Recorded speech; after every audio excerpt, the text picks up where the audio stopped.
అబ్బా! ఇలాంటివి జూస్తే అయితే అసలు చిన్ననాటి జ్ఞాపకాలు డొర్లుకుంటూ, డొర్లుకుంటూ వచ్చేస్తున్నాయి నా దగ్గరికి.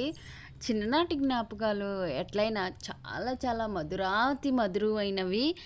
ఏవి మర్చిపోకూడదు. రూపాయి తీసుకొని ఆ కొట్టు దగ్గరికెళ్ళి, ఆ కొట్టులో ఒక 5 తీసుకొని గొట్టాల్ని, ఆ గొట్టాల్ని 5 చేతులకి తొడుక్కొని, ఒక్కొక్క చేతిని టకా కర్ర కర్ర తింటంటే భలే ఉండేదబ్బా! ఎప్పుడు రూపాయి దొరికితే ఎళ్ళిపోయి షాప్‌కి గొట్టాలు కొనుక్కొని తినేవాళ్ళమి. ఇలా వేళ్ళుకి తగిలించుకొని గొట్టాల్ని అందరికీ చూపించుకుంటూ ఇలా సా అనుకుంటూ ఎంతమంది తినుంటారండి? మీకు గూడా జ్ఞాపకాలు గుర్తొస్తున్నాయా? ఎట్లైనా చిన్ననాటి జ్ఞాపకాలు చాలా మధురమైపోయినాయి గదా! పావలా ఉంటే చాలు ఒకటొచ్చేది. రూపాయి ఉంటే 4 వచ్చాయి. ఆ 4 తీసుకొని ఇంకో పావలా యేసుకొని 5 చేతుల్ని కదుపుతూ వాళ్ళకి చూపిచ్చు, వీళ్ళకి చూపించుకుంటూ గొట్టాల్ని కరకరకరలాడి తినేసేసేవాళ్ళమి.